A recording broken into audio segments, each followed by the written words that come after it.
सरकार बार बार कह रही है कि आपके समस्या को देखेंगे, हल करेंगे और उसके बाद भी आंदोलन करते हैं।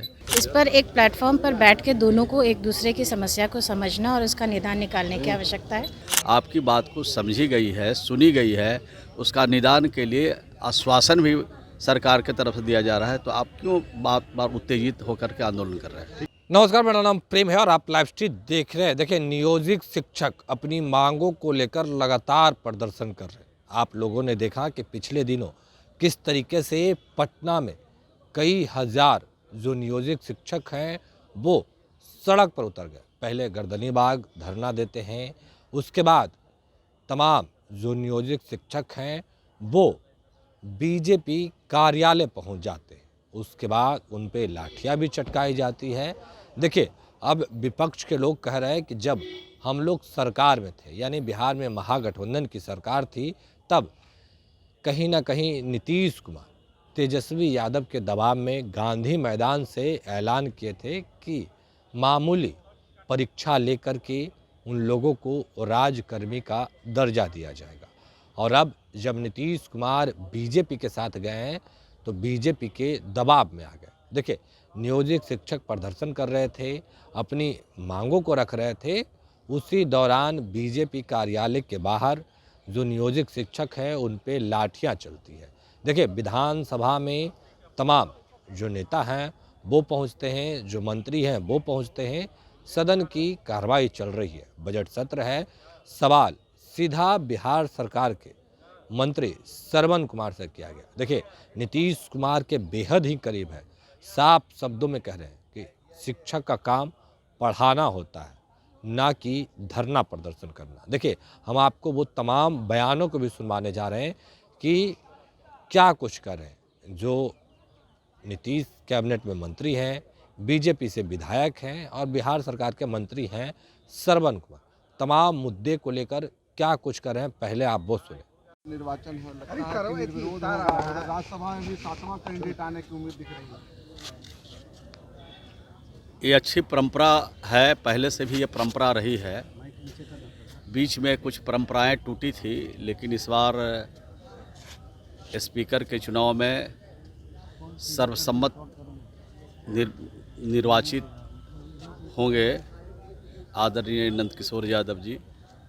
ये राज्य के लिए बहुत अच्छी खबर है, संसदीय परंपरा के लिए, लोकतंत्र के लिए अच्छी खबर है कि सब लोग एक मत होकर अपने विधानसभा के अध्यक्ष स्पीकर का चुनाव कर रहे हैं।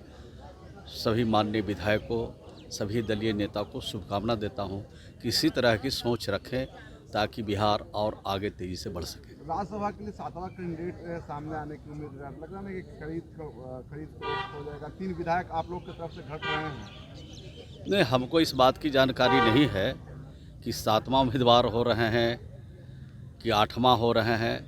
ये जानकारी प्राप्त करके आपको ज़रूर बताएंगे कि 7 हो रहे हैं या 8 हो रहे हैं या 6 ही रहेंगे। ये जानकारी प्राप्त करके, चूँकि आज नॉमिनेशन की अंतिम तारीख है और 3 बजे तक नामांकन की तारीख है, तिथि है, तो 3 बजे तक अगर नामांकन हो जाता है तब तो 7 भी हो सकते हैं, 8 भी हो सकते हैं। लेकिन अगर 6 ही रहेंगे 3 बजे तक, तब तो सब लोग निर्वाचित हो जाएंगे। धन्यवाद। शिक्षक को लेकर सर लगातार प्रदर्शन कर रहे हैं, अपनी मांगों को रख रहे हैं। अच्छा भाई, आंदोलन उनका काम है पढ़ाने का, तो आंदोलन पर कूद रहा है।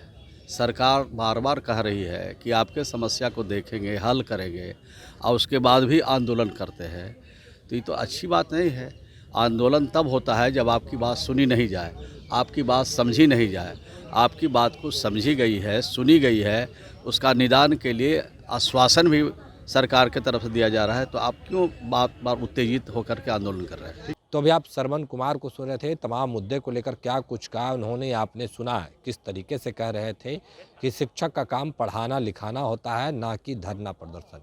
अब सवाल तो बीजेपी के विधायक से भी होना था। देखिए, क्योंकि बीजेपी कार्यालय के बाहर जो नियोजित शिक्षक हैं उन पर लाठी चली है। देखिए, हमने बात किया है बीजेपी के विधायक निक्की हेम्ब्रम से, तमाम मुद्दे को लेकर क्या कुछ जवाब दे रही हैं, पहले आप वो सुने।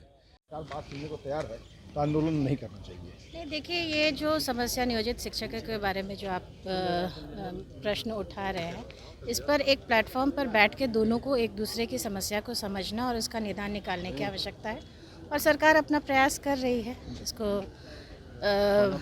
उनके तरफ से कोई डेलीगेट आकर के अपने जो भी डिमांड्स है वो रखे।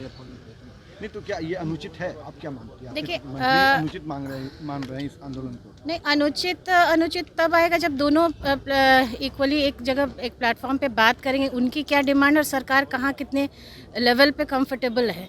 ये डिमांड्स रखना तो बहुत आसान है, लेकिन सरकार की भी अपनी कुछ पॉलिसीज़ होती है, मजबूरियाँ होती हैं।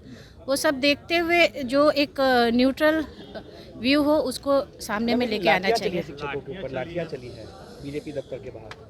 हाँ, नहीं, ये हो सकता है उस समय प्रशासनिक तौर पे इस सिचुएशन को कंट्रोल करने के लिए ये कदम उठाने की परिस्थिति ऐसी आ गई हो, लेकिन सरकार को उनके भी बातों को सुनने की और किसी निष्कर्ष को निकालने की ज़रूरत है। जब आप विपक्ष में थे तो ईडी शिक्षकों के लिए आप लोगों ने आवाज़ उठाया था और आज आप लोगों के द्वारा लाठी चलाई जा रही है। देखिए, अब प्रशासन में है तो आपको तो कुछ लॉ एंड ऑर्डर मेंटेन करना होगा। एक जेंटल वे में आप अपनी बात को रखिए और जो भी डिमांड से रखिए तो उसका कुछ निष्कर्ष निकलेगा। प्रेशर पॉलिटिक्स कहीं भी उचित नहीं है। विपक्ष में रहने पे आप लाठियाँ चलवाएंगे, नहीं, आवाज़ उठाएंगे और ऐसे नहीं, लाठियाँ? अनुचित तो उस समय भी था, अनुचित आज भी है उस पर, लेकिन कुछ प्रॉपर निष्कर्ष निकालने की ज़रूरत है। नहीं, अब टीचर लोग कह रहे हैं कि बीजेपी के साथ जाते हैं नीतीश कुमार का मन बदल गया है, पहले ऐलान करते हैं और अब कुछ और। यही तो पॉलिसीज़ है कि भाई आपने क्या ऐलान किया और इस पर आपका क्या निष्कर्ष है, इस पर सोचने और विचारने की ज़रूरत है। तो अभी आप बीजेपी विधायक निक्की हेम्ब्रम को सुन रहे थे। इसके पहले आप बिहार सरकार के मंत्री श्रवण कुमार को सुन रहे थे। तमाम मुद्दे को लेकर क्या कुछ कहना था आपने सुना है। देखिए, एक ओर जहां शिक्षकों अपना मांग पे अड़े हुए हैं और शिक्षक का कहना है कि हमें राजकर्मी का दर्जा दिया जाए, वहीं जो सरकार के लोग हैं वो कह रहे हैं कि एग्ज़ाम देना होगा तभी राजकर्मी का दर्जा मिलेगा।